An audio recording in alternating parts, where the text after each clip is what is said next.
जय माता दी। आज माघ गुप्त नवरात्र की षष्ठी तिथि यानी छठा दिन है और षष्ठी तिथि सुबह 10:13 तक रहेगी। उसके बाद में सप्तमी तिथि प्रारंभ हो जाएगी। गुप्त नवरात्रि के छठे दिन मां कात्यायनी और महाविद्या त्रिपुर भैरवी की पूजा की जाती है।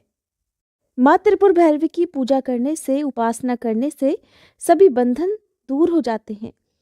भैरवी के तरह तरह के भेद बताए गए हैं, जो इस प्रकार हैं: त्रिपुर भैरवी, चैतन्य भैरवी, सिद्ध भैरवी, भुवनेश्वर भैरवी, संपदा प्रद भैरवी, कमलेश्वरी भैरवी, कौलेश्वर भैरवी, कामेश्वरी भैरवी, नित्या भैरवी, रुद्र भैरवी, भद्र भैरवी और षटकुटा भैरवी आदि। माता की 4 भुजाएं और 3 नेत्र हैं। इन्हें षोडशी भी कहा जाता है। षोडशी को श्री विद्या भी माना जाता है। इनकी साधना करने से षोडश कला और योग्य संतान की प्राप्ति होती है। जल, थल और नभ में उसका वर्चस्व कायम होता है। आजीविका और व्यापार में इतनी वृद्धि होती है कि व्यक्ति संसार भर में धन श्रेष्ठ यानी कि सबसे अधिक धनी बनकर सुख भोग करता है। माँ त्रिपुर भैरवी तमोगुण और रजोगुण की देवी हैं और इनकी आराधना विशेष विपत्तियों को शांत करने और सुख पाने के लिए की जाती है। इनकी आराधना करने से कुछ विशेष लाभ भी होते हैं, जैसे कि विरोधी शांत होते हैं, सभी क्षेत्रों में सफलता प्राप्त होती है, खासकर यदि कोई झूठा मुकदमा चल रहा हो तो उसमें भी विजय प्राप्त होती है। माँ की पूजा का खास मंत्र है ऐं ह्रीं श्रीं देव्ये त्रिपुर भैरवे नमः। और इनकी पूजा करने के लिए घर की दक्षिण दिशा में लाल वस्त्र बिछाएं, कपड़े पर उड़द की ढेरी और तांबे का कलश रखकर कलश में जल, दूध, काले तिल और सिक्के डालें। कलश के मुख पर बरगद के या फिर आम के पत्ते रखकर उस पर नारियल रखकर भैरवी कलश स्थापित करके विधिवत पूजन किया जाता है। चमेली के तेल का दीपक जलाकर गुग्गल की धूप जलाई जाती है। माँ को सिंदूर का तिलक लगाया जाता है। लाल पुष्प अर्पित किए जाते हैं और इसके साथ ही लौंग, बताशे, इलायची के साथ हलवा और काले चने का भोग लगाया जाता है। साथ ही कुछ दक्षिणा भी रखी जाती है, जिसका दान अगले दिन कर दिया जाता है। पौराणिक कथा के अनुसार एक बार जब देवी काली के मन में आया कि वह पुनः अपना गौरवर्ण प्राप्त कर ले, तो ये सोचकर देवी अंतर्ध्यान हो गई। उधर जब भगवान शिव देवी को अपने समक्ष नहीं पाते तो व्याकुल हो गए और उन्हें ढूंढने का प्रयास करने लगे।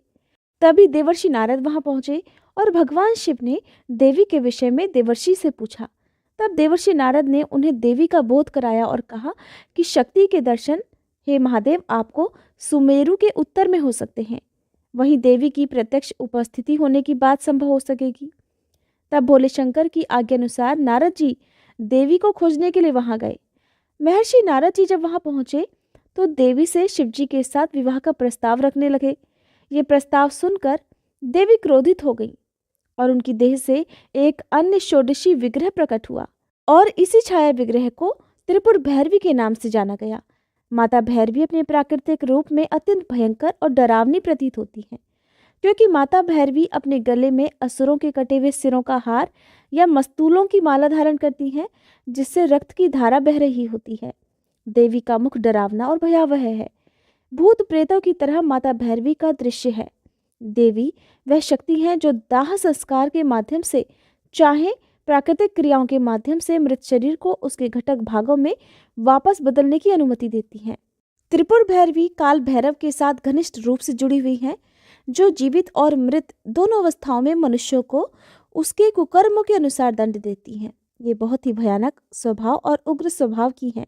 काल भैरव स्वयं भगवान शिव के ऐसे अवतार हैं जिनका संहार से गहरा संबंध है और यमराज जी के बहुत करीबी हैं, क्योंकि किसी भी मनुष्य की आत्मा को उसके कुकर्मों के लिए यमराज जी या धर्मराज जी द्वारा ही दंडित किया जाता है। त्रिपुर भैरवी, काल भैरव और यमराज जी भयानक स्वभाव के हैं, जिन्हें देखकर सभी भय से विमुख हो जाते हैं। दुष्कर्मों के परिणाम स्वरूप विनाश और दंड इन भयानक रूपों वाले देवताओं की शासन शक्ति है। देवी कालरात्रि, महाकाली, चामुंडा आदि नाशवान गुणों वाली देवियों के समान मानी गई हैं।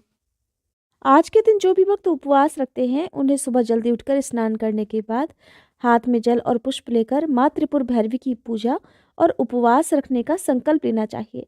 फिर धूप दीप जलाकर पूजा करनी चाहिए। श्री दुर्गा सप्तशती का पाठ करना चाहिए।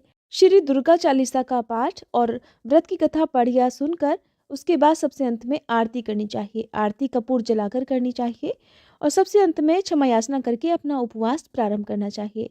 दिन भर माँ का ध्यान करते हुए अपना दिन बिताएं। शाम के समय एक बार फिर से पूजा करें, क्योंकि आज माँ कात्यायनी का भी दिन है और माँ कात्यायनी की विशेष पूजा गोधूली बेला के समय की जाती है। माँ कात्यायनी की पूजा करने से विवाह संबंधी समस्याएं दूर हो जाती हैं।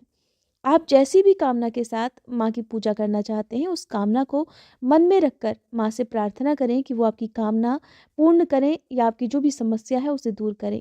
और फिर शाम को विधि विधान से एक बार फिर से पूजा करके माँ को शुद्ध सात्विक चीज़ों का, फलों का भोग लगाकर खुद भी फलाहार ग्रहण कर सकते हैं। ये थी आज की वीडियो। उम्मीद है ये जानकारी आपको पसंद आई होगी।